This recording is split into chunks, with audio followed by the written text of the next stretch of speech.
Physical appointment में जो clinician होता है, जो कंसल्टेंट होता है, वो उस पेशेंट को पूरी तरह से एग्जामिन करता है, हिस्ट्री लेता है और उसके बाद कुछ टेस्ट एडवाइस करता है।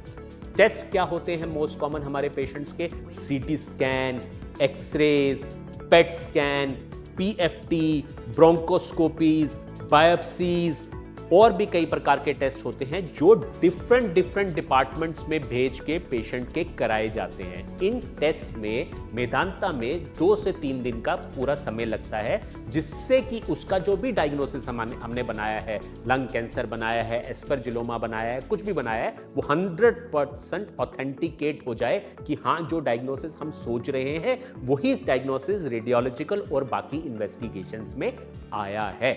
डायग्नोसिस बनने के दौरान ही पेशेंट की फिजिकल कंडीशन को एसेस किया जाता है कि क्या उसका इलाज, अब इलाज इंसान जो कंसल्टेंट जो होता है वो पहले ही सोच चुका होता है कि इसको दवाई का इलाज देना है, इसको कीमोथेरेपी का, इसको रेडियोथेरेपी का, इसको सर्जरी का। तो जिसको भी जो भी इलाज देना है उसके अकॉर्डिंगली 2-4 दिन उस पेशेंट को प्रिपेयर किया जाता है, जिसमें एक्सरसाइज, फिजियोथेरेपी, न्यूट्रिशन वगैरह सब कुछ उसका ऑप्टिमाइज किया जाता है। इसके लिए हम पेशेंट को एडमिट नहीं करते, ओपीडी बेसिस पे ही काफ़ी सारी चीज़ें हम करते हैं ताकि पेशेंट के फाइनेंशियल कंडीशन में कोई खराबी ना आए।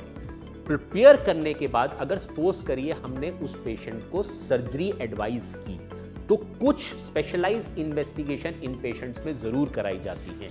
इनमें क्या क्या कराया जाता है?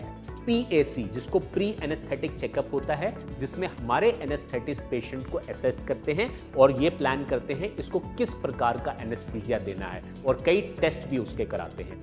दूसरा टेस्ट होता है हार्ट का इको, कभी कभी ये स्ट्रेस इको होता है, कभी कभी एंजियोग्राफी होता है, ये देखने के लिए कि पेशेंट का हार्ट कितना स्ट्रांग है इतनी मेजर सर्जरी को हैंडल करने के लिए।